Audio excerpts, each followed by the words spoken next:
Estuvimos viendo en la última clase, Oh, se rompió. estuvimos observando las expresiones metafóricas que son utilizadas para describir la fe. Entre estas son mirar a Jesús, tener hambre y sed, venir a Cristo y recibir a Cristo. La fe está compuesta de tres elementos, hermano Rodrigo. ¿Cuáles son estos tres elementos que compone la fe? Tengo una cosa.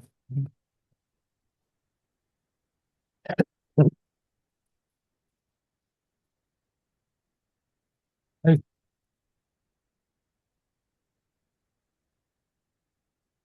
la fe, yo aquí anoté de conocimiento, Perfecto, está compuesto de conocimiento, aprobación, apropiación, apropiación. Eso es.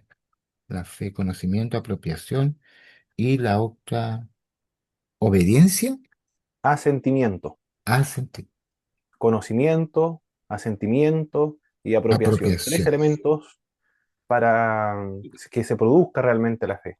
Tiene que estar estos tres elementos. Si falta uno, no se ha producido la fe salvífica. El origen de la asentimiento. fe es Dios trino y también el hombre.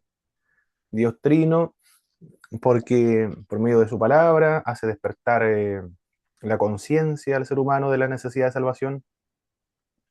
La obra lo llevó a cabo Jesucristo en la cruz. El Padre ha enviado a su Hijo Jesucristo. El Espíritu Santo persuade de pecado, juicio y justicia. Otorga también la gracia preveniente a todos los seres humanos. Pero el ser humano debe apropiarse, el ser humano debe conocer, el ser humano debe dar su sentimiento, el ser humano debe Asentimiento. apropiarse. Es decir, es una Asentimiento. obra divina humana, una colaboración de ambos. Propio. Dios hace la obra, pero el ser humano debe recibirla. Y ese recibir el regalo no es un mérito, no es una virtud tampoco. Es simplemente la causa instrumental de la salvación. La gracia es la causa eficiente de la salvación. Lo que vamos a estar observando hoy día en esta clase tiene que ver con el monergismo, sinergismo, energismo, pelagianismo, semipelagianismo, gracia común, y estaremos definiendo la doctrina de la predestinación desde la perspectiva arminiana wesleyana. Comenzamos de inmediato entonces con esta clase número 11. Sí, esa es la clase número 11. Aquí estamos entonces. Muy bien. Cualquier cosa, hermano Rodrigo, a medida que nosotros vamos avanzando, alguna pregunta que vaya surgiendo, usted me lo plantea, por favor.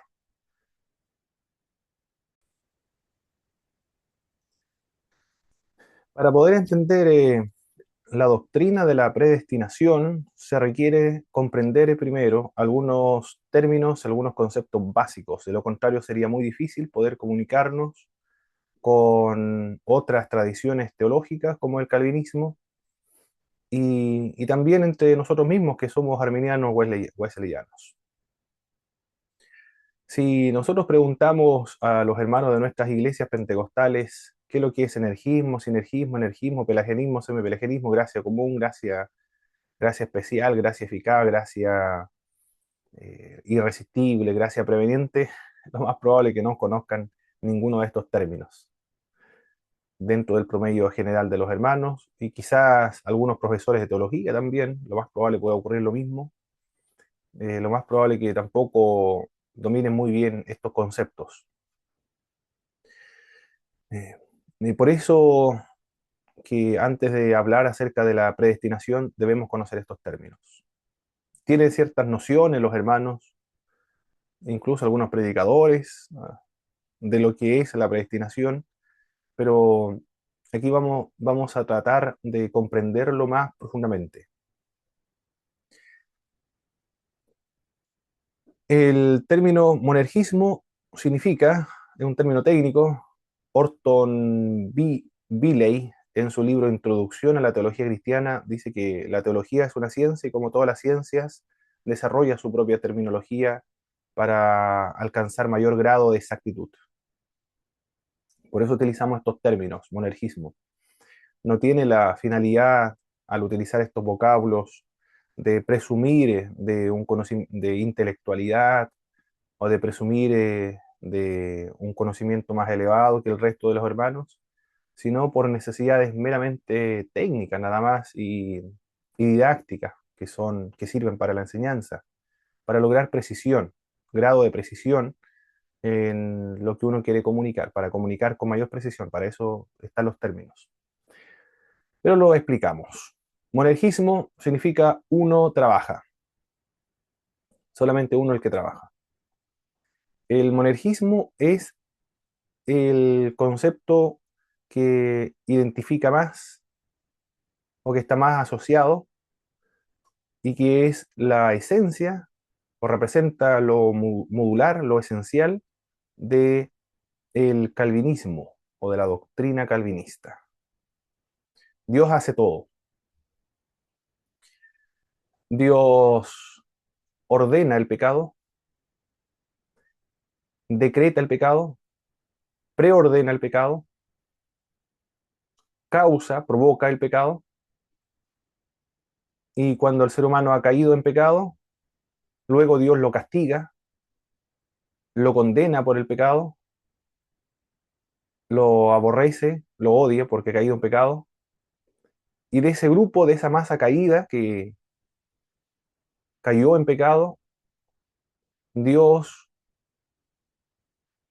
preserva y salva a algunos, escoge a algunos para salvarle y así demostrar su compasión, su amor, su misericordia, y a los otros lo deja en ese estado caído para demostrar su justicia y su ira.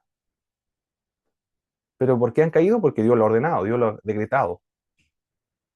¿No es Dios autor del pecado? No, no es Dios autor. Aquí estoy tratando de expresar lo que dice el calvinismo. Entonces Dios es el autor del pecado, de la acusación arminiana a los calvinistas. No, no, Dios no es el autor del pecado.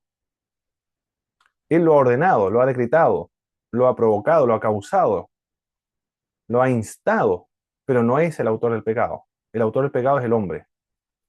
Dios no es el responsable del pecado, tampoco es responsable del pecado. El hombre es responsable del pecado porque el hombre pecó.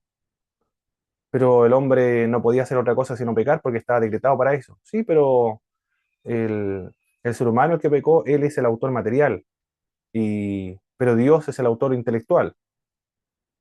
Pero el que comete el pecado es el ser humano. ¿Cómo solucionar este problema de que Dios ordena el pecado, decreta el pecado, preordena el pecado? Dios quiso que cayera pecado y provocó todas las circunstancias, las estableció para que el ser humano cayera, pero al mismo tiempo no es el responsable del pecado. Hasta el día de hoy no se ha logrado responder. Es el gran problema que tiene el calvinismo. ¿Cómo, cómo explicar esta contradicción de que Dios decretó el pecado y al mismo tiempo no sea responsable del pecado? No ha sido solucionado hasta el día de hoy. Queda al misterio. Es misterioso, no lo sabemos, no lo sé. Es la explicación típica de los teólogos calvinistas sobre la caída y el pecado del ser humano. Dios el que causó todo eso. Dios creó el ser humano, decretó el pecado, causó el pecado, cayó el ser humano, luego restaura a alguno y a otro lo deja en esa situación que él mismo ha provocado. Cuando salva a una persona, la persona está muerta en delito de pecado, para que pueda creer, le da vida. Y a esta vida se conoce como la regeneración. Primero lo regenera para que él crea. No cree para ser regenerado, sino que regenerado para que crea. Si la salvación es si la regeneración es parte de la salvación, entonces diríamos que Dios lo salva para que crea, no cree para salvarse. Aunque el calvinismo separa la regeneración de la salvación. La regeneración es antes, la salvación después. Sí, es decir, altera el orden de la salvación. En ese sentido, Dios sigue haciendo todo. Es decir, le da el don de la fe, le da la fe a algunos, a otros no le da la fe, porque se considera la fe como don en un sentido muy literal, es decir, como verlo como una sustancia, no como una disposición de la mente y de la voluntad activa. Y una vez que lo regenera, puede creer y así se puede salvar. Y le ayuda a perseverar. Es imposible de que caiga, porque toda la obra, todo el trabajo, lo realiza Dios. De eso se trata el monergismo, hermano Rodrigo. Dios hace todo. Para entenderlo en términos más simples, los, como un escritor de una novela,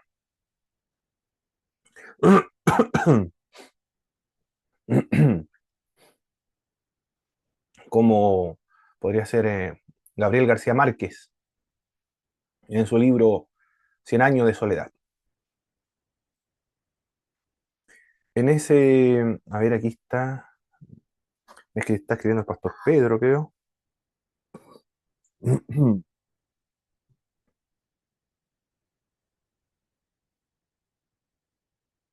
Ah, ok. El pastor Pedro no va a poder estar en la clase, me dice.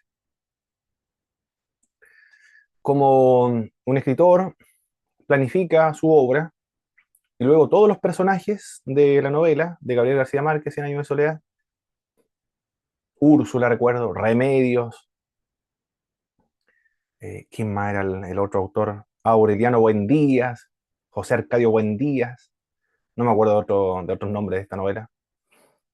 Ellos están actuando libremente, ellos realizan la actividad que quieren hacer, pero es porque ellos están realizando la, podríamos decir, lo que escribió el autor. Lo que ellos realizan está en la mente del autor. Así también, nosotros hacemos o estamos ejecutando lo que Dios ya ha planificado y preordenado o decretado. Todo ha sido decretado por Dios. El ser humano efectivamente realiza actividades, pero estamos ejecutando lo que Dios ya ha predestinado y ha ordenado. Y no podemos hacer otra cosa porque Dios lo determinó así. Así se explica el calvinismo y el monergismo. O sea, el calvinismo se fundamenta en el monergismo. El sinergismo es un trabajo conjunto con respecto a la salvación, a la predestinación. El sinergismo es 50% Dios, 50% lo hace el ser humano. Dios ha muerto, Dios ha establecido la ley, ha hecho la obra de salvación, ha pagado el pecado, pero el ser humano debe creer sin necesidad de la asistencia de la gracia, porque tiene todavía esa capacidad el ser humano de poder creer, una posibilidad residual, no ha caído completamente,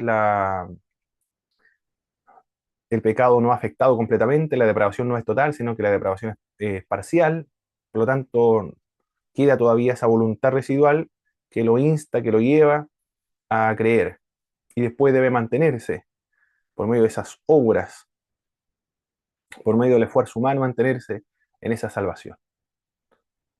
Eso es un trabajo conjunto entonces, 50-50. 50% hace Dios, 50% de la otra obra para que se lleve a cabo y se efectúe la salvación lo hace el ser humano.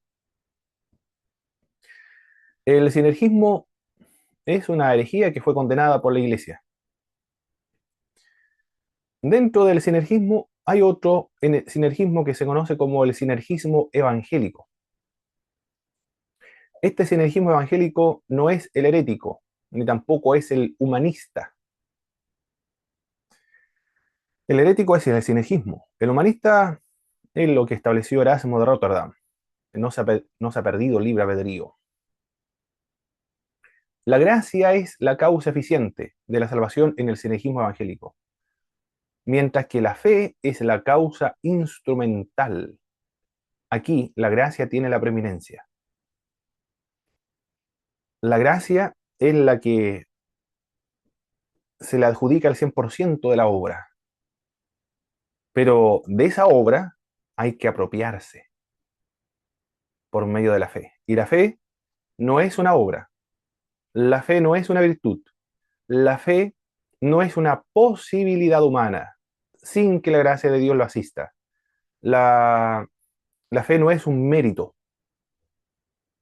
que contribuya a premiar con la salvación, sino que la fe es el instrumento para apropiarse de la salvación. La gracia tiene la preeminencia acá. Absurdo decir, como acusa el calvinismo a los arminianos, que si tú crees, entonces tú te mereces la salvación porque creíste. Qué absurdo esa idea. Entonces esa fe es una obra tuya. Entonces Dios te ha premiado con la salvación al ver una virtud en ti que es la fe. Absurdo, porque la Biblia, la fe, no es una obra. En las Sagradas Escrituras la fe corre paralelo con la gracia y en las Sagradas Escrituras la fe es la antítesis de las obras. Es una lógica humana nada más. Una lógica humana. Porque es como un, un indigente que está en la calle pidiendo dinero, viene Farcas, por ejemplo, un empresario, y le regala 200 millones de pesos. Y el mendigo, el indigente, estira la mano y recibe esos 200 millones de pesos. ¿Qué virtud hay en el indigente al estirar la mano y recibir esos 200 millones de pesos? ¿Qué virtud? ¿Qué mérito hay en él? ¿Qué obra hay en él? ¿Qué hizo este hombre para merecer esos 200 millones de pesos? ¿Qué virtud, cualidad, algo positivo hay? ¿Qué trabajo, qué obra realizó el mendigo para merecer esos 200 millones de pesos? No hizo ninguna. Él no decidió recibir esos 200 millones de pesos. El que decidió darle esos 200 millones de pesos fue el empresario, fue Farca en este caso. Pero para poder disfrutar de esos recursos económicos, debe recibirlo, aceptarlo. Pero en esa acción de aceptar no hay ningún mérito, ninguna virtud, no hay ninguna obra. No es una recompensa eso. Del mismo modo ocurre acá con la salvación. La fe es la causa instrumental, no es un mérito, no es una obra, no es una virtud. Porque aquí la gracia de Dios tiene la preeminencia. Bienvenido, hermano Víctor, hermana Nidia. Se ven integrando los hermanos. Amén, amén. Muy bien, muy bien. El otro vocábulo es el energismo. Energismo. Este vocábulo del energismo viene de Francisco La Cueva. Lo utiliza, de hecho, solamente él. Y él dice, si alguien más lo dijo antes que yo, entonces habría que atribuirle este vocábulo a él. Pero dice, hasta ahora yo no he encontrado este vocábulo en ningún otro autor. El energismo, según como lo define Francisco La Cueva, es la gracia de Dios obrando en el libre albedrío del ser humano.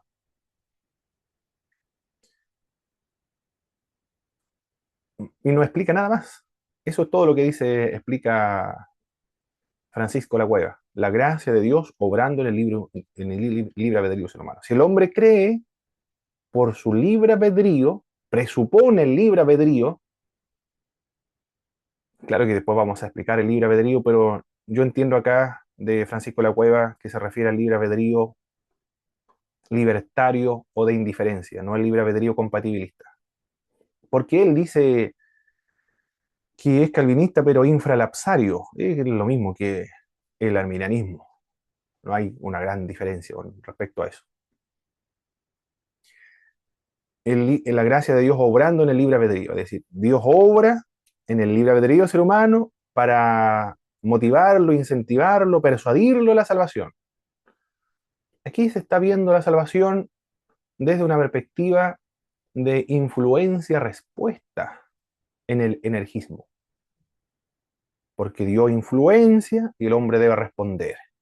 Es el hombre el que responde, no como una especie de causa y efecto que es característico del monergismo, característico del calvinismo, causa y efecto.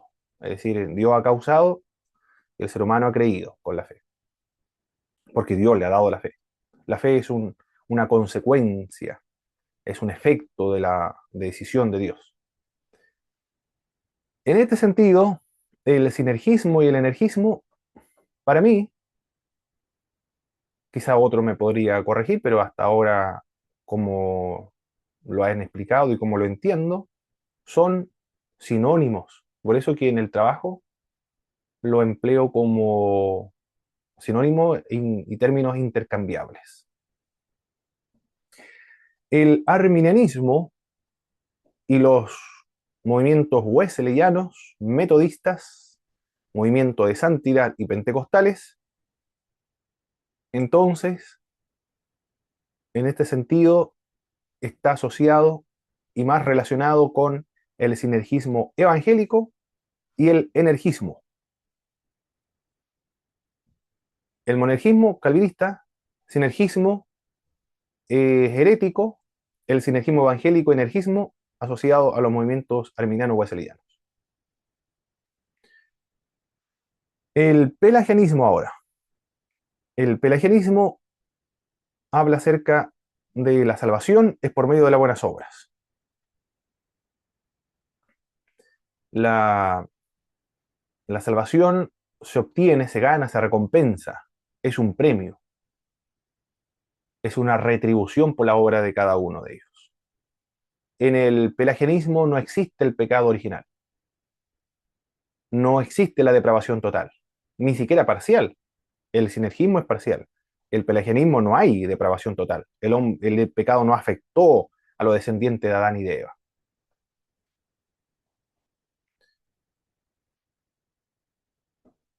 El pelagianismo ha sido condenado como una herejía, aunque ahora están apareciendo algunas investigaciones que indican que eso no era lo que enseñó Pelagio, más bien Agustín de Hipona tergiversó a Pelagio, porque Pelagio estaba muy preocupado de la santificación de los miembros de su iglesia, que no se conformaran con creer, adoptar el dogma, las confesiones de fe, de los credos apostólicos, sino que ellos vivieran y actuaran como verdaderos y auténticos cristianos. Esa es la preocupación, era una preocupación muy pastoral de Pelagio. Cuando estábamos trabajando de Pelagio, semipelagianismo y diversas tendencias antiguas, herejías antiguas, en Izum, me acuerdo, había un pastor que era calvo, y después cuando terminó esta clase le decían Pelagio al pastor, era bien peladito el pastor, Pelagio. El pelagianismo entonces eso es lo que señala. No hay pecado original, el pecado de Adán y Eva no afectó a sus descendientes. No hay necesidad aquí de Jesús porque cada uno se puede salvar por sus buenas obras. La salvación sería entonces un premio, una recompensa por las obras. Es una herejía. Los arminianos, wesleyanos, no son pelagianistas. Aunque John MacArthur y algunos calvinistas acusan a los arminianos de ser pelagianistas, bajo ningún punto de vista puede considerarse como pelagianismo, ni sinergismo tampoco. Semipelagianismo. En el semipelagianismo, la depravación es parcial. El pecado, si bien es cierto, afectó al ser humano, pero no totalmente, sino parcialmente.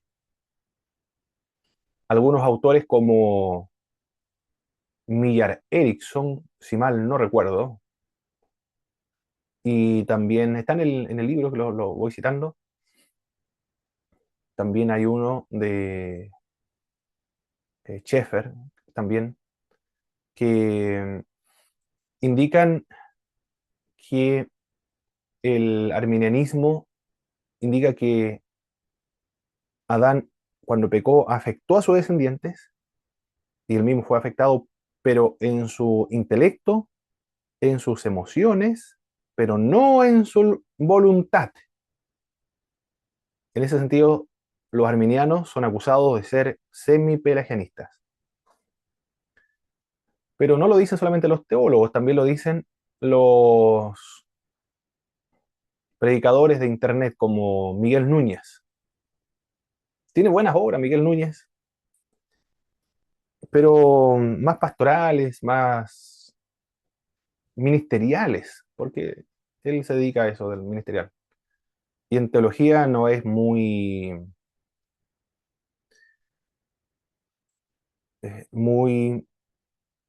preciso, es muy impreciso, es muy desprolijo en teología, es muy precipitado también. Y está hablando de cosas que no entienden muy bien ni domina muy bien. Por lo menos cuando habla de el arminianismo y acusado también de ser nestoriano. Por eso mismo, porque él no se ha encargado de ser meticuloso en la teología sistemática, porque él es más ministerial, más pastoral. Por eso que cuando se, se introduce a hablar de temas de teología sistemática, comete estos errores, después es acusado. Miguel Núñez, me refiero. Hizo un video él cuando habla acerca del arminianismo y semipelagianismo. Entonces dice él, los arminianos creen en la depravación parcial y no total. El pecado no afectó totalmente al ser humano, sino afectó los sentimientos, las emociones, el intelecto, pero no su voluntad. Y él dice, yo era arminiano anteriormente y ahora ya he conocido la verdad, es decir, las doctrinas de la gracia, calvinismo. He sido iluminado, juntamente con Sugel Michelin. Ellos llegaron a Chile hace algunos años atrás, en Temuco estuvieron, en el gimnasio de la UFRO, y ahí estuvieron diciendo que los pastores que no han sido iluminados con la doctrina de la gracia, ustedes traten de ganarlos para que conozcan conozcan la verdad y sean iluminados con la doctrina de la gracia. Pero si él era arminiano realmente, debió haber conocido y leído al arminianismo, pero cuando define el arminianismo, no lo define como lo que es. Realmente él, si, si no siempre fue calvinista, no era arminiano. Porque cuando define el arminianismo, lo define como semipelagiano. En realidad, antes, él era un hereje en estos conceptos de la soteriología, en la predestinación. Y qué bueno que haya salido de la herejía. Sería positivo en ese sentido. Pero arminiano no lo era, porque cuando define arminianismo, lo define mal. Depravación parcial, entonces, es lo que estableció el semipelagianismo, también es una herejía. La gracia común. Presupone la gracia común la depravación total. Para solucionar la depravación total, es decir, el hombre fue totalmente destruido por el pecado, totalmente aniquilada la voluntad, los sentimientos, las emociones, cada parte del ser humano fue afectado por el pecado, ahora no hay nada bueno en el ser humano, está totalmente inhabilitado el ser humano para todo lo bueno, y también no tiene, como está muerto, no tiene ninguna inclinación para dirigirse a Dios. Entonces, desde esa perspectiva, ¿cómo es que se explica el conocimiento universal de Dios cuando estudiamos religiones mundiales o religiones comparadas? ¿Cómo es que los musulmanes tratan de buscar a Dios?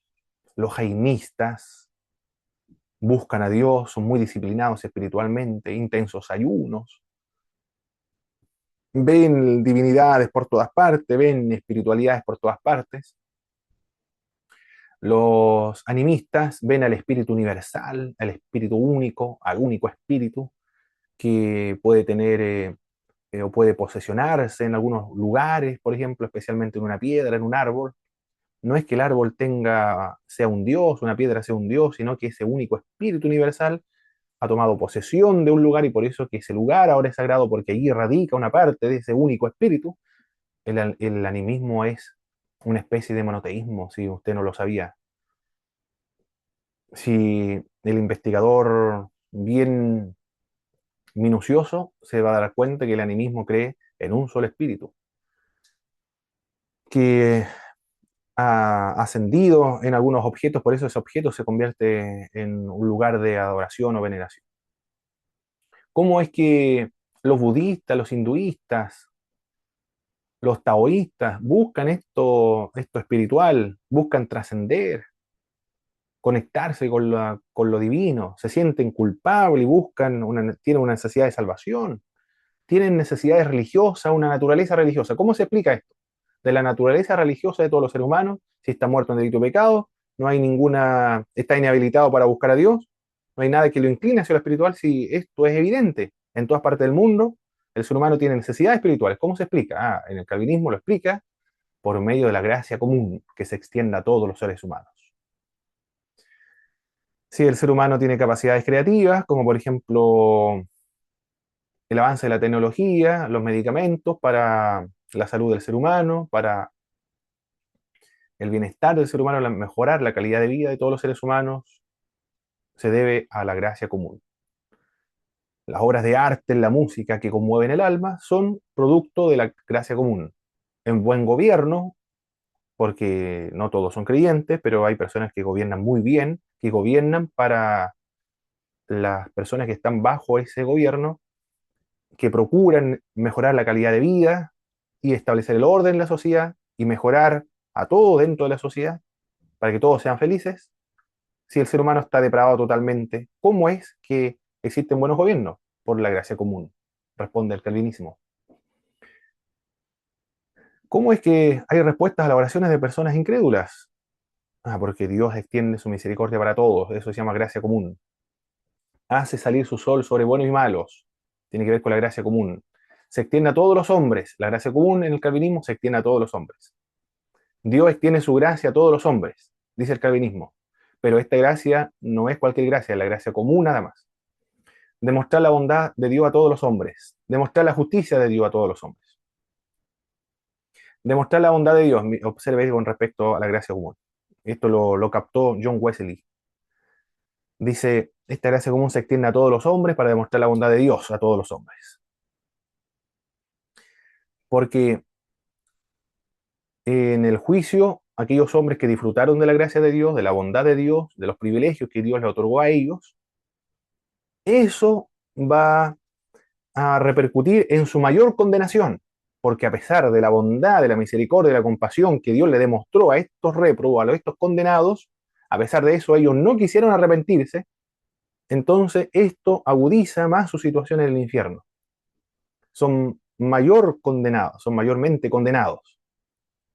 Entonces John Wesley le dice, y Dios demostró su amor hacia ellos, pero ellos le rechazaron y por eso que son condenados doblemente en el infierno. John Wesley le dice que esta gracia común del calvinismo no es una gracia para salvar, sino que es una gracia para condenar. No es para iluminar, sino para cegar. No es para despertar al ser humano a la salvación, sino para alimentar a la llama que nunca se apaga y el gusano que nunca muere. ¿Qué clase de amor es este? Dice John Wesley cuando se refiere a la gracia común del calvinismo, en el sentido de que Dios extiende su amor a todos. ¿Qué clase de amor es este? Esta clase de amor de Dios, como lo representa en el calvinismo, hace que a uno se le congele la sangre, dice John Wesley. Porque, de verdad, esta gracia común se extiende a todos, pero como no todos creen, sino que una gran mayoría lo rechaza, así Dios demuestra su justicia al condenarlos en el infierno, porque a pesar de toda la bondad de Dios, ellos la rechazaron, entonces por eso se van al infierno. ¿Pero por qué le rechazaron? ¿Por qué no creen? ¿Por qué son réprobos? Porque Dios lo ha creado para que no crean, Dios lo ha creado como réprobos, Dios no desea salvarlos, no quiere salvarlos. Eso es la razón. Porque Dios lo creó para eso, demostrar su justicia. Y no le da ninguna oportunidad para salvarles. Por eso que hay una contradicción en este asunto del calvinismo. Porque por una parte dice, ellos se merecen la condenación porque le resisten, pero le resisten porque Dios ha decretado, ha ordenado, ha, ha causado la resistencia de ellos. Y porque ha provocado la caída de ellos. Y porque fueron creados precisamente para resistir la gracia de Dios. Por eso que John Wesley dice, esta gracia hace que a uno se le congele la sangre. La gracia especial, sin embargo, del calvinismo, la gracia especial se extiende solamente a los escogidos para salvación. Esa gracia especial es una gracia discriminadora, a nuestro parecer. ¿Por qué? Porque no se extiende a todos, solamente a los escogidos. ¿Cuál es el criterio que Dios establece para escoger a esto y a estos otros no? ¿Cuál es el criterio? Su soberana voluntad. No hay ningún criterio, porque no hay ninguna virtud, ningún mérito, eh, ningún nada bueno en la persona que ha sido escogida de parte de Dios. Bueno, eso es entonces lo que señala el calvinismo. El Sproul, en uno de sus libros escogidos, elegidos para salvación, escogidos en Cristo, algo así dice la obra de Sproul,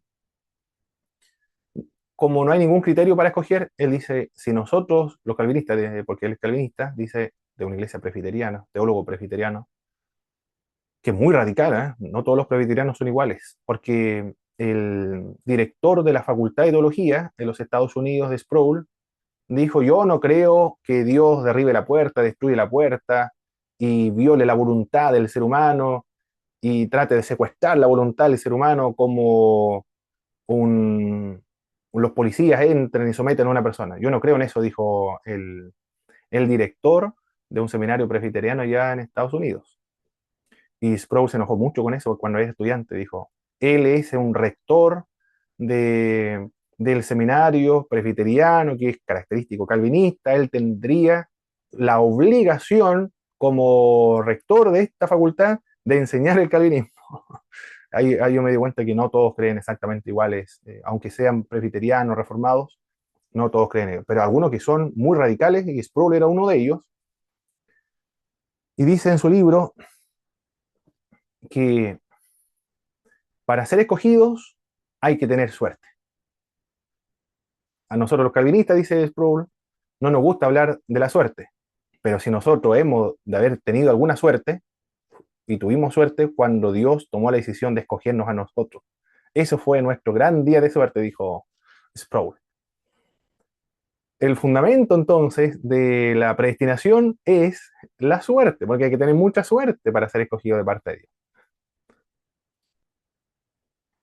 El, el calvinismo resuelve la depravación total, la depravación o la corrupción total de los seres humanos por medio de la gracia común y por medio de la gracia irresistible o la gracia especial.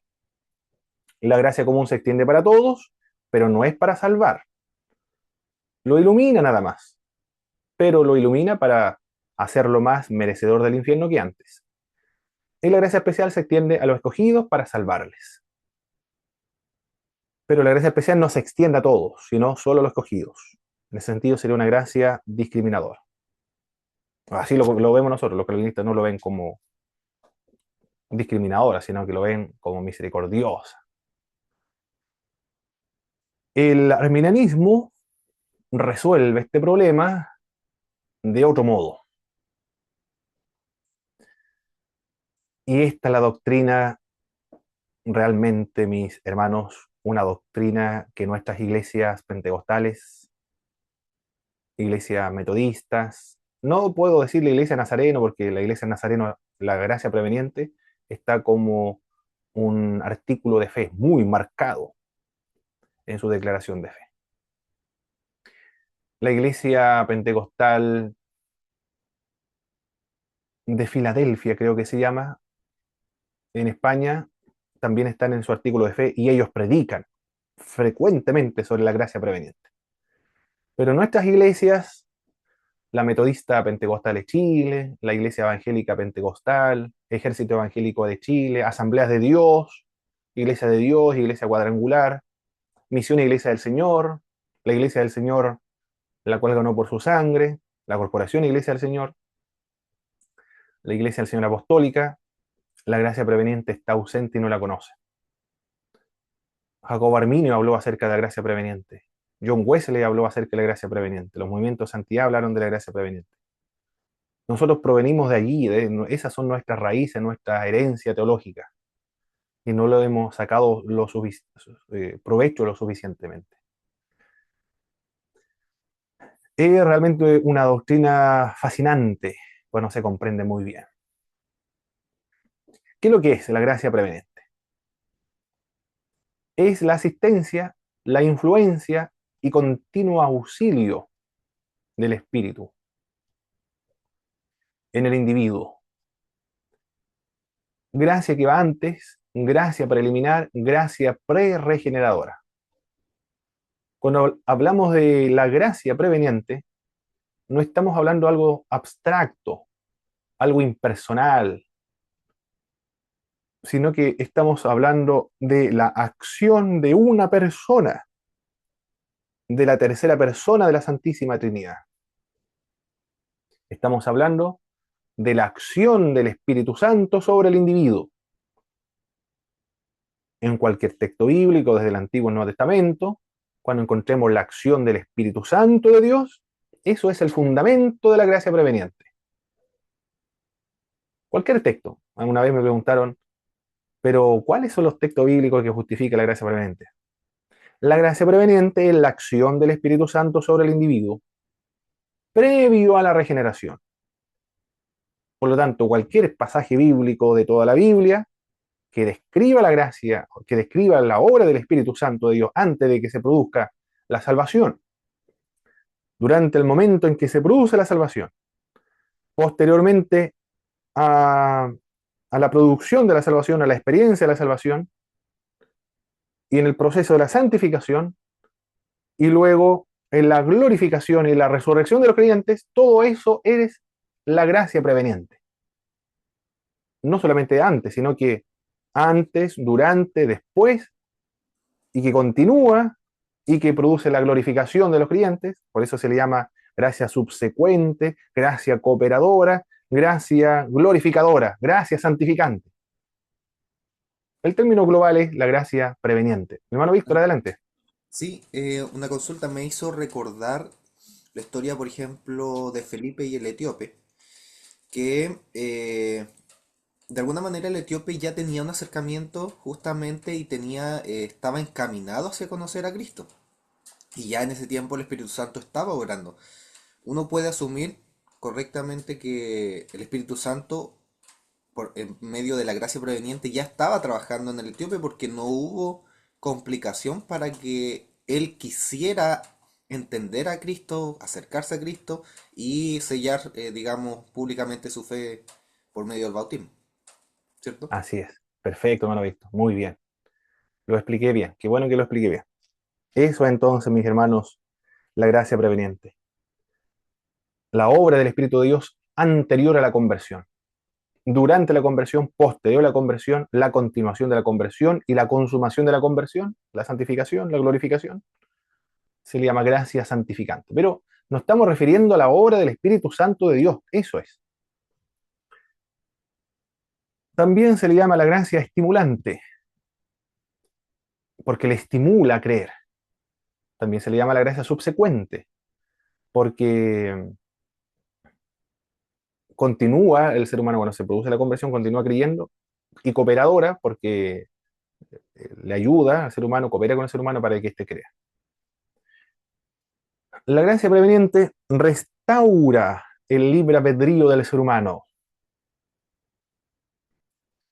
El arminianismo y los wesleyanos, del mismo modo como los calvinistas, creen en la depravación total. Cuando Miguel Núñez y John MacArthur dicen los arminianos no creen en la depravación total, eso es falso, no es verdad. Y ellos deberían estudiar un poco más sobre el arminianismo, porque es una irresponsabilidad hablar de otro sistema teológico cuando lo desconocen. Si yo voy a hablar de los mormones, ¿qué voy a hacer? Voy a, a leer Doctrinas y Convenios, el libro de Mormón, los artículos de fe del mormonismo, voy a conversar con los mormones, voy a ver revistas de los mormones, voy a ver un documental de los mormones. para entender acerca de esta doctrina de los mormones. Y después voy a hablar acerca de los mormones para objetar algo. Pero John MacArthur y Miguel Núñez, cuando hablan del arminianismo, no tomaron ni un libro, ningún documento, ningún artículo que explicara el arminianismo. Ellos hablaron de lo que creyeron que los arminianos creían. Es una irresponsabilidad. No puede ser. Es como una, un, un conductor, por ejemplo, que le dé la licencia de conducir y, y resulta que desconoce la ley del tránsito, no sabe la ley del tránsito. Bueno, acá ocurre exactamente lo mismo en la teología con estos autores que critican al arminianismo sin conocer de qué se trata. Ellos dicen que el libre albedrío, los arminianos enseñan que el libre albedrío no se perdió. Sí, se perdió.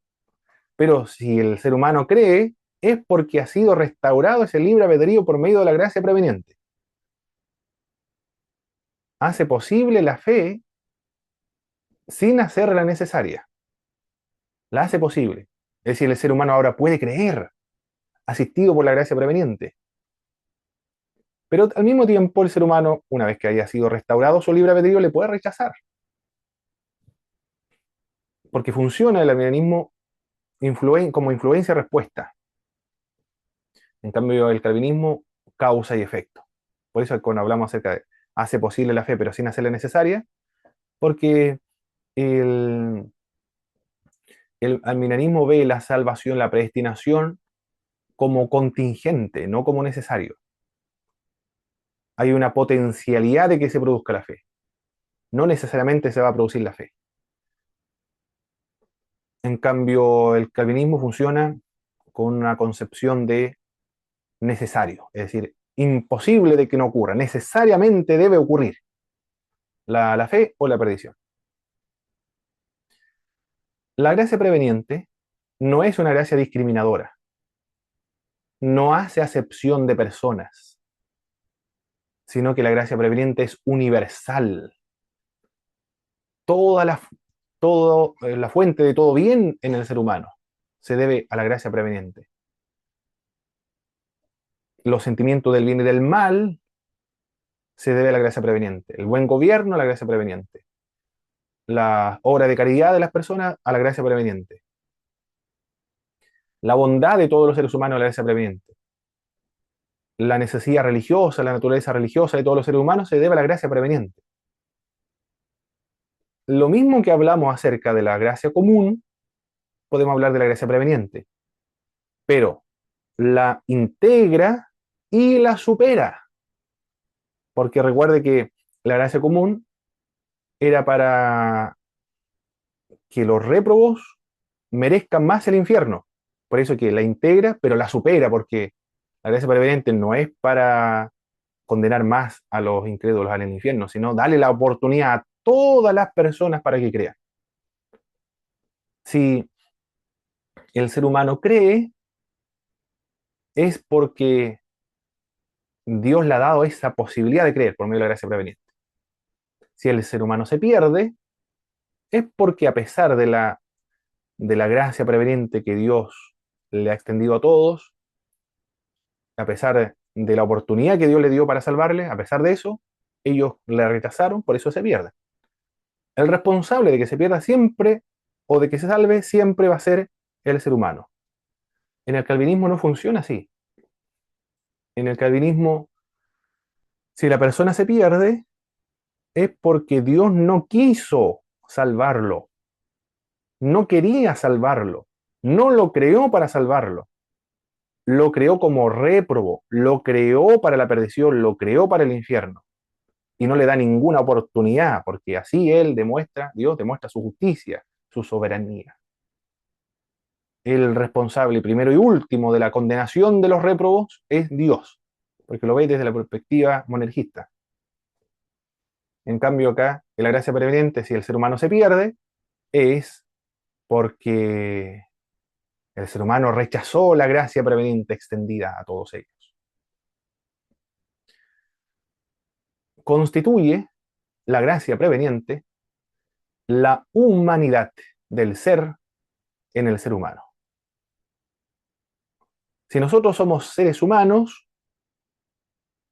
y no demonios o bestias, después de la caída, se debe a la gracia preveniente. Porque Adán, cuando cayó, no perdió la humanidad. Sigue siendo humano. Se depravó, se corrompió totalmente, perdió el libre albedrío, se degradó la imagen de Dios en él, pero no se convirtió en bestia ni en demonios. Sigue siendo un ser humano. Maravilloso, ¿eh? Es decir, el fundamento del ser humano es la gracia preveniente. Hermano Es Pablo, la base. Hermano Víctor, adelante. disculpe, antes que siga, que quedé, entiendo que la gracia preveniente restaura bien el libre albedrío, lo entendí súper bien, pero la frase hace posible la fe sin hacerla necesaria, me cuesta como, si le pudiese al final de los puntos como reexplicar, o no sé si ahora, Sí, sí, eh, sí, sí, no hay problema. ya, En gracias hermano. el, en el calvinismo funciona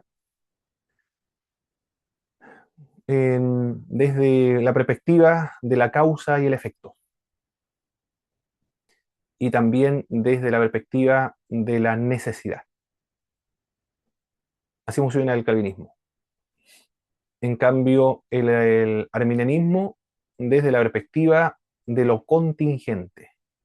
Calvinismo necesario, arminianismo contingente. Lo necesario, imposible de que no ocurra. Lo contingente puede ocurrir como bien no puede ocurrir.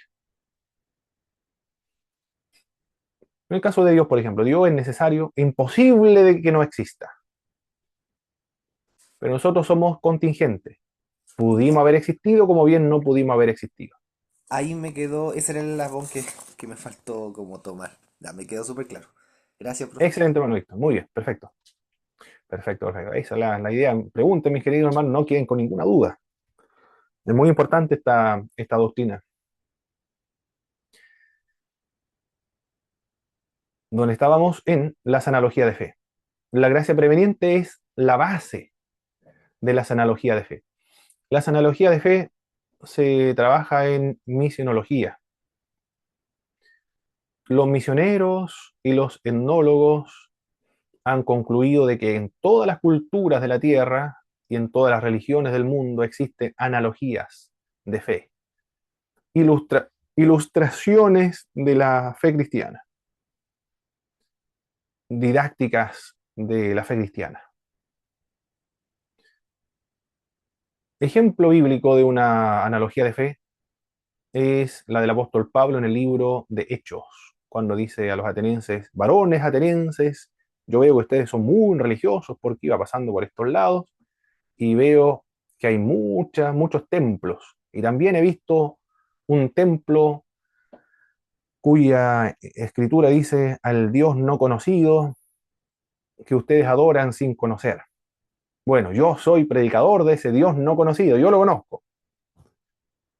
¿Cómo que surgió ese templo? Bueno, ellos crearon ese templo porque vino una plaga y comenzaron a ofrecer sacrificio a todos los dioses de los templos cercanos. Y la plaga no cesaba. Entonces concluyeron que debe haber sido un Dios no conocido entonces que envió esta plaga. Y enviaron un, un hato de ovejas y unos ancianos dijeron esto: vamos a tomar algunas ovejas y lo vamos a dejar libre. Y donde ellos se echen a descansar, cerca de algún templo, ese es el Dios que ha enviado esta plaga. Y las ovejas se posaron lejos de cualquier templo, no había ningún templo cerca.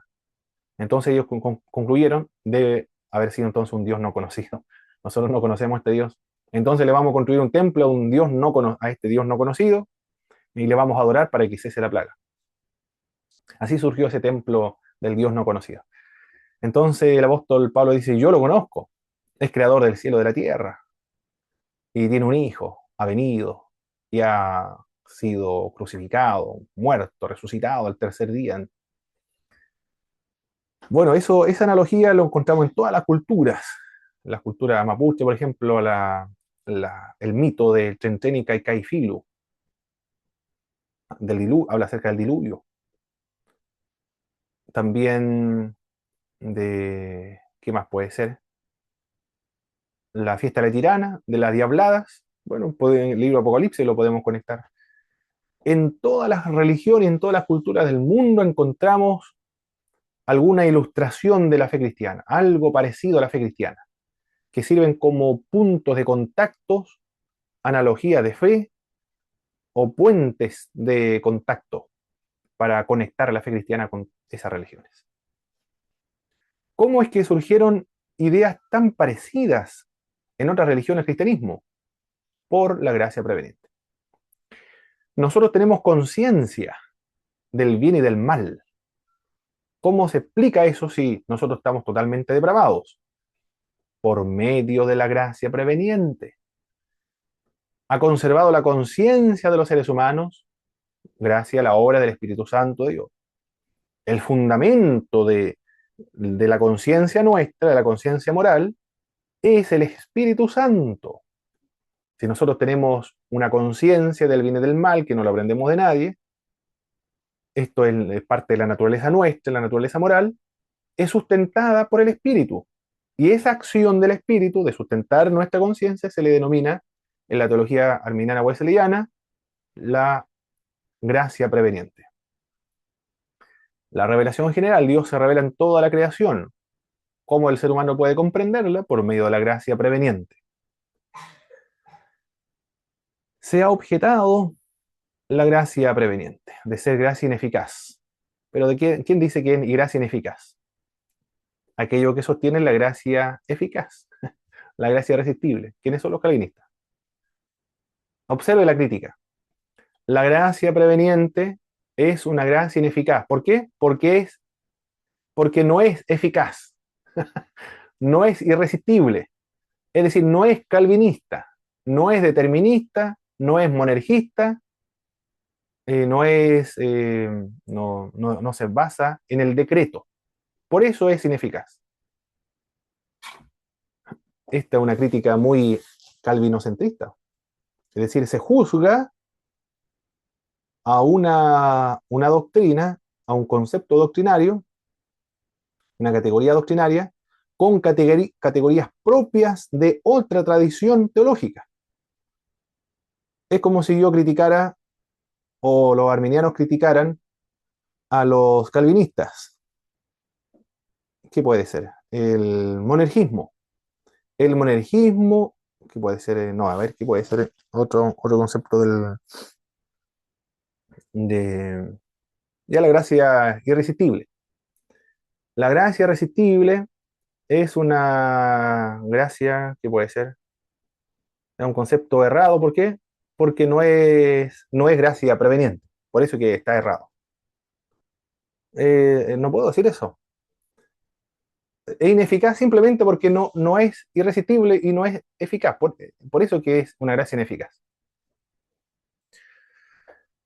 No podemos decir que una gracia ineficaz porque cumple el propósito que se propuso, que es lo que ya acabo de mencionar en los puntos anteriores. Realiza lo que se propuso. Le da la oportunidad a todo de salvarse. Y, y no hay nadie que esté en el infierno sin que haya tenido la oportunidad de salvarse. Realmente, verdaderamente de salvarse. Potencialmente tenía la posibilidad de salvarse. Es eficaz en lo que se propuso. No se propuso salvar indiscriminadamente o masivamente a todos porque estaría obligando a salvarse, ¿no? Dios no obliga a las personas a salvarse, sino que respondan a la invitación de Dios por medio del amor, no de manera como un robot autómata, sino que respondan voluntariamente, porque el amor incluye la libertad. No se puede amar obligadamente, sino que se ama en libertad. El amor implica la libertad. Así como la Biblia, que se transmite a todo el mundo, la palabra de Dios se predica a todos, para que todos escuchen, en la época de Isaías, por ejemplo, pero no todos se convirtieron. No podemos decir nosotros que el mensaje de la Biblia es ineficaz por el hecho de no convertir a un grupo de personas. En la época de Isaías no se convirtió nadie, pero cumplió su propósito. El Señor dice, hará lo que yo me propuse, no volverá a mí vacía. Claro, si no creen, por lo menos quedó un registro de que Dios habló. Jesucristo no pudo hacer muchos milagros en Galilea. ¿Por qué? Porque le faltaba la guía a la gente, porque no tenían fe. Podemos decir nosotros, juzgar o concluir que el ministerio de Cristo fue ineficaz en Galilea por el hecho de no poder sanar a todos. No podemos decir eso, porque no funciona. Ellos lo están mirando desde la perspectiva del decreto, lo están mirando desde la perspectiva monergista. Ven la Biblia desde esa perspectiva, monergista, determinista, no desde una perspectiva donde Dios le da la oportunidad a los seres humanos de elegir y de escoger. Jesucristo no pudo hacer milagros. No podemos decir que Cristo no tenía el poder de sanar a todos. Él sana a aquellos que quieren ser sanados, a aquellos que cumplen el requisito de ser sanados, que es la fe. Y si no lo cumplen, no lo sana. Da un requisito, da una condición para salvar, para sanar, para salvar, para predestinar. No podemos decir que el ministerio de Cristo fue ineficaz, porque impidió obrar por la incredulidad de las personas. A eso la gracia preveniente, entonces. El libre albedrío ahora. Veamos el libre albedrío. El libre albedrío se puede contemplar desde tres perspectivas: libre albedrío absoluto, libre albedrío compatibilista, libre albedrío de indiferencia o libertario. El libre albedrío absoluto es una acción que se toma sin tomar en cuenta decisiones o sin tomar en cuenta ningún prejuicio, inclinación o disposición. Es decir, yo elijo una opción, pero no hay ninguna circunstancia, ninguna inclinación, ningún prejuicio, nada que me lleve a tomar una decisión. Ese libre albedrío absoluto no existe, porque yo siempre tomo decisiones en base a algún prejuicio, alguna inclinación o alguna disposición. Si yo me compro un libro, por ejemplo, de Oscar Cullmann ahora, ¿por qué yo me voy a comprar un libro de Oscar Cullmann? Porque hay condiciones, hay prejuicios, hay disposiciones. He leído acerca del Nuevo Testamento, quiero saber la teología del Nuevo Testamento, quiero conocer los autores de la teología del Nuevo Testamento importantes. Estoy leyendo de estos autores, entonces quiero conocer la obra de Oscar Cullmann, la teología del Nuevo Testamento. ¿Por qué yo quiero comprar ese libro? Porque hay condiciones previas que me inclinan a tomar esa decisión de comprar ese libro. Hay intereses propios de comprar ese libro. Hay recursos también para comprar ese libro en particular. También hay posibilidad de comprarlo por medio de Internet. Es decir, tomamos decisiones, pero dependiendo de prejuicio, inclinación o disposición. Si yo me compro un Berlín, voy pasando por el centro, me compro un Berlín. Yo me compré ese Berlín porque hay prejuicio, hay inclinación, hay disposición en mí. No tomé desayuno a la mañana, iba pasando por esa calle, sentí el olor, justamente había un negocio, ingresé. eh, Anteriormente ya había comido un Berlín. Hay prejuicio, hay inclinación, hay conocimiento de lo que yo voy a elegir. Nosotros tomamos decisiones en base a prejuicio, inclinación o disposición. Entonces el libre albedrío absoluto no existe. El otro libre albedrío es el compatibilista. El libre albedrío compatibilista es el libre albedrío calvinista. El libre albedrío compatibilista es compatible con el determinismo. El libre albedrío compatibilista consiste en hacer lo que se quiere hacer, aún siendo incapaz de hacer lo contrario. En eso consiste el libre albedrío compatibilista. Hacer lo que se quiere hacer, aún siendo incapaz de hacer lo contrario. Es como un robot que escoge por lo que está programado.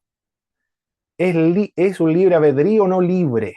Eso es el libre albedrío compatibilista. O libre albedrío no libre. Yo voy a una librería y me compro un libro. Puede ser de Mario Vargas Llosa. El sueño del Celta puede ser. Ese libro me compré. Pero en esa acción de comprar ese libro, yo no podía comprar otro. Me compré eso. Yo quise comprarme eso. Decidí comprar ese libro. Tenía curiosidad de ese libro.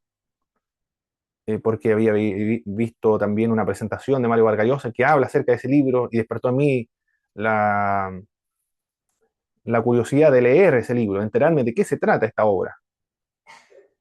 Además que conozco al autor, a Mario Vargas Llosa, entonces lo quise comprar. Pero en esa acción yo no podía tomar ninguna otra decisión, porque fui programado, fui decretado, fui determinado, preordenado para tomar esa decisión en ese momento del tiempo. Era imposible que tomara otra decisión, no podía tomar otra decisión.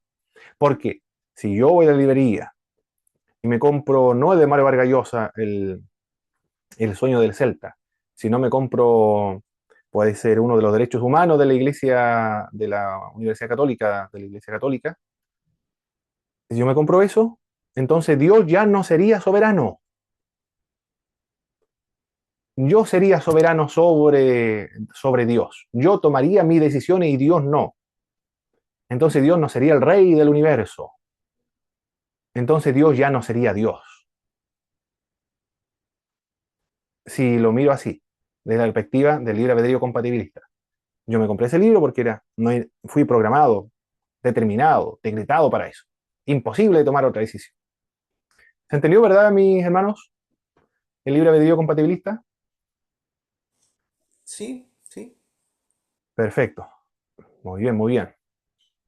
Si usted está tomando este curso, esta materia de verano, usted ya fue programado, fue decretado, estuvo determinado para tomar esa decisión y era imposible que tomara otra decisión. Imposible. Porque si usted hubiese tomado otra decisión, entonces Dios ya dejaría de ser soberano y usted estaría sobre la soberanía de Dios. Así se ve, así mira el libre albedrío compatibilista, la realidad de las acciones que nosotros tomamos. El calvinismo funciona con esta cosmovisión, libre albedrío compatibilista.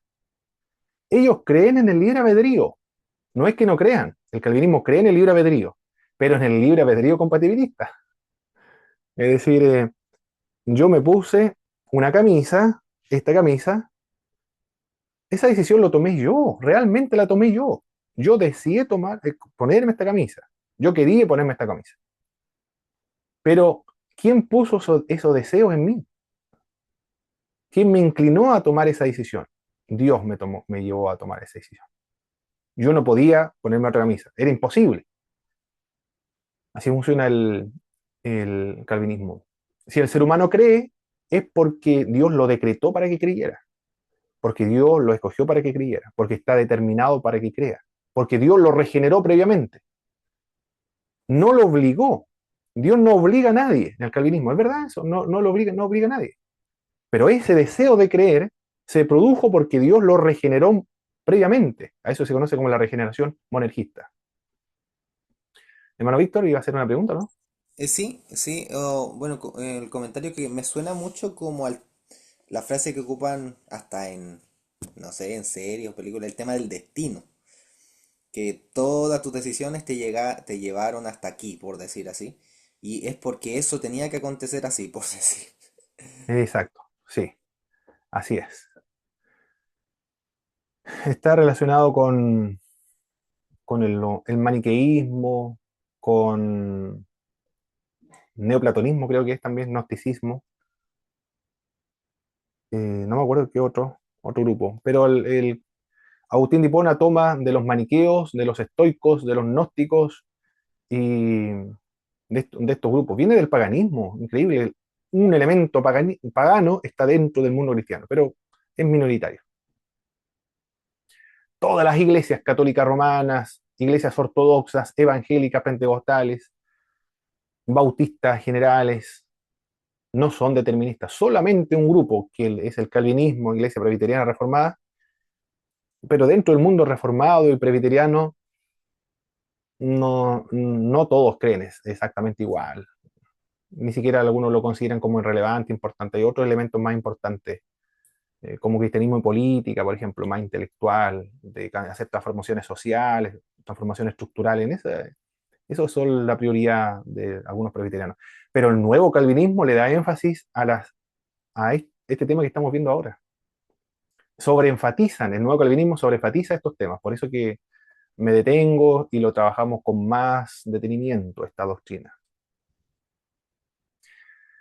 El libre albedrío de indiferencia o libertario implica la libertad de haber ejecutado una acción distinta a lo que en la práctica eligió hacer en cualquier ocasión del pasado.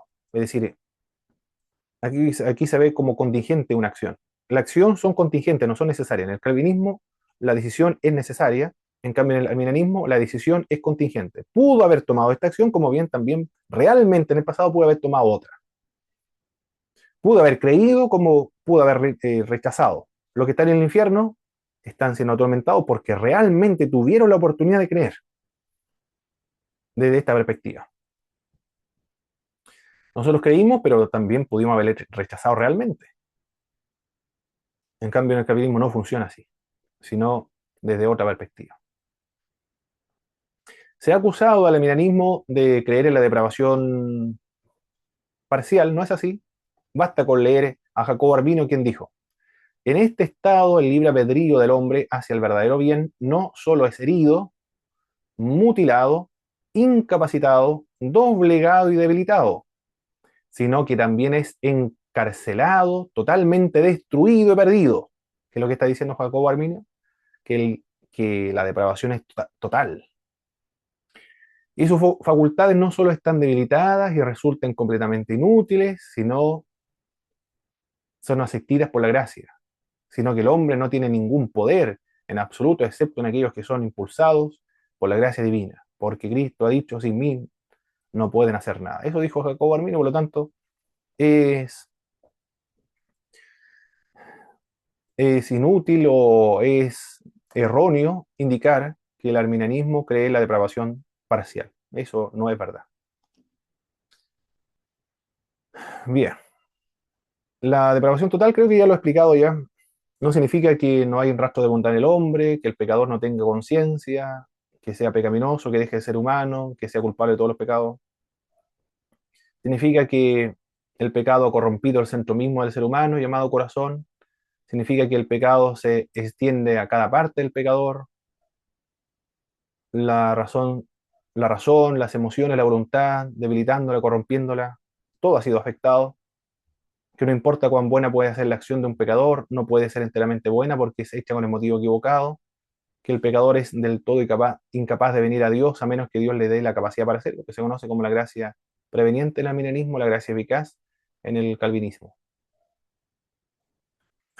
Ahora entonces, después de analizar estos conceptos de energismo, pelagianismo, semipelagianismo, gracia común, gracia preveniente, gracia eficaz, entonces ahora ya estamos libre albedrío también compatibilista, libre albedrío indiferencia y libertario, entonces ahora estamos en condiciones de entender la predestinación.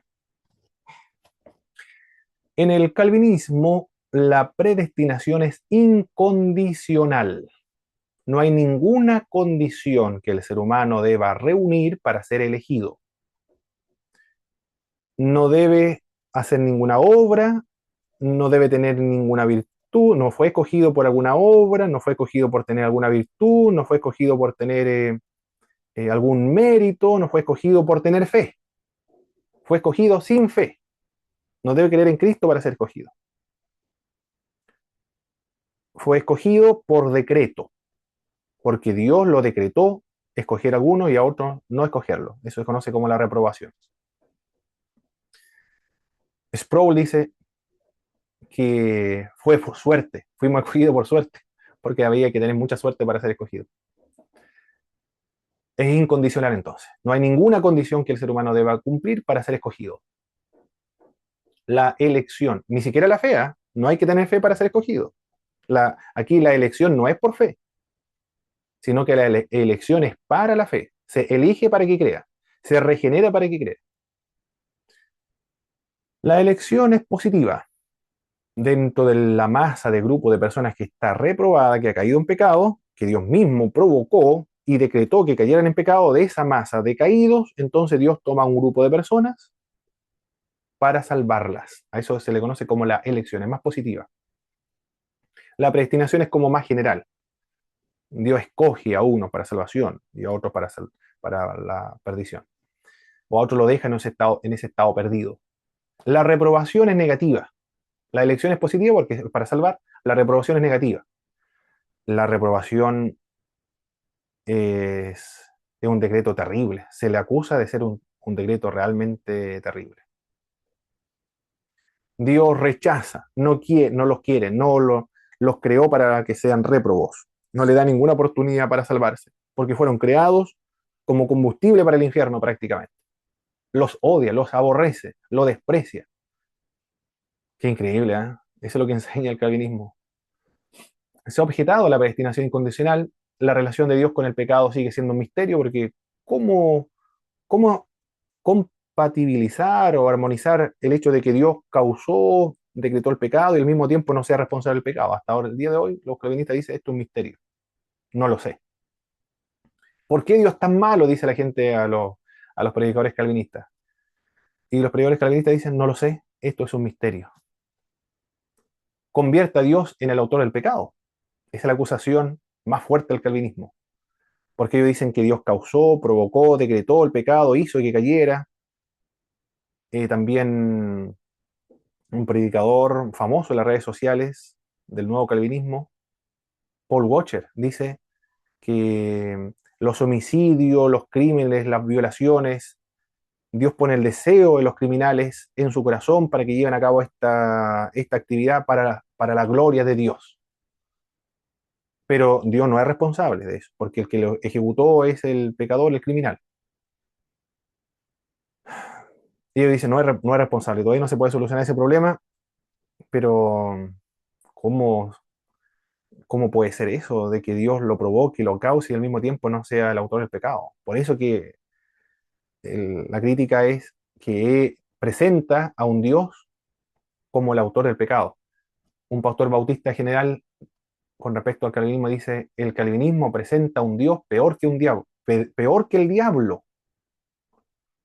Y Nicolás Serrano, que fue un ex pastor calvinista, que estudió con Sproul, creo, con Paul Washer, él dice que el calvinismo lo que hace es difuminar y hacer perder la diferencia que existe entre Dios y el diablo.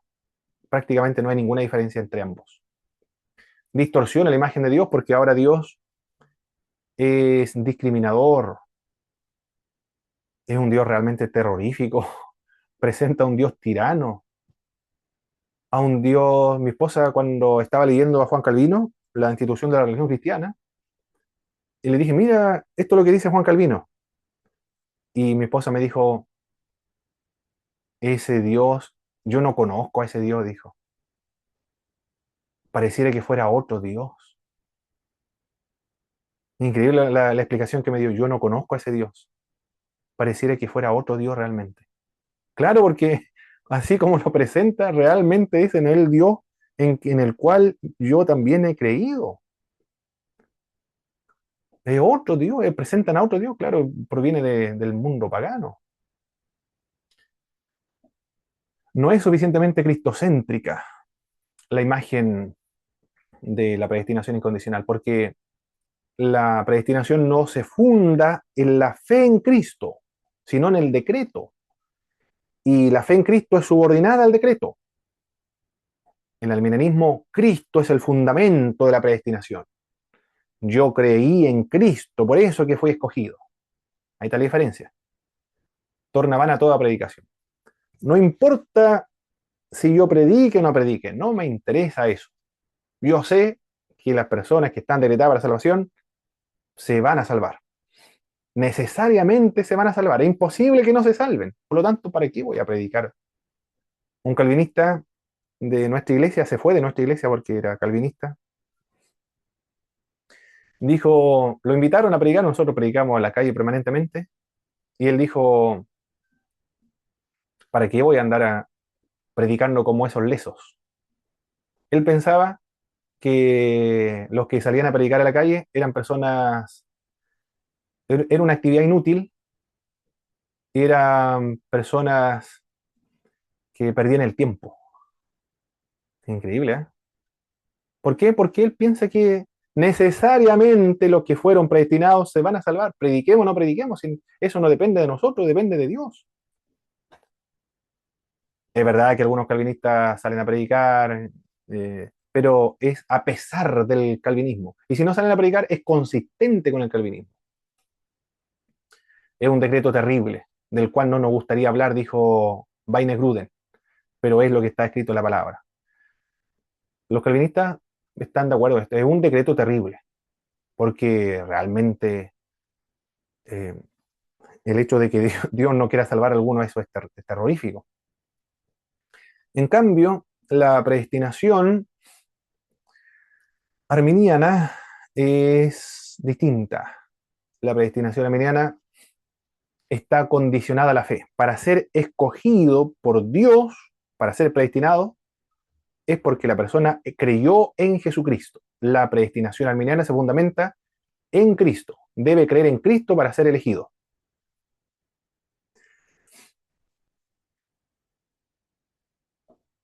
El hecho de ser escogido por Dios desde toda la eternidad es porque Dios vio desde antes de la fundación del mundo a las personas que iban a creer en Cristo. Y a estas personas que vio creyendo en Cristo, a estas personas los eligió. Pero recuerde que creyó, ¿cómo es que creyó? Por la gracia preveniente, porque Dios le dio la oportunidad para que creyera. Los arminianos creen en la predestinación, no es que no crean. La predestinación no es solo una doctrina calvinista, es una doctrina bíblica de todos los cristianos. La diferencia es que uno se basa en el decreto incondicional y la otra condicional. Evidentemente que desde la perspectiva del tiempo, la predestinación ocurre antes. De la perspectiva del tiempo es antes. Cronológicamente, la predestinación es anterior, pero lógicamente posterior a la fe del ser humano. No sé si lo logré explicar ahí. La fe, desde cronológicamente, la predestinación es anterior a la fe, pero lógicamente posterior a la fe. Es decir, Dios, desde antes de la fundación del mundo, antes que creara todas las cosas, Dios vio a las personas creyendo en Cristo y a estas lo escogió. Lo escogió precisamente porque creyó. Y a las que creyeron en Cristo, a estas personas Dios los escogió. Se basa en la presencia de Dios. Los textos bíblicos son 1 Pedro 1:2, Romanos capítulo 8, verso 29.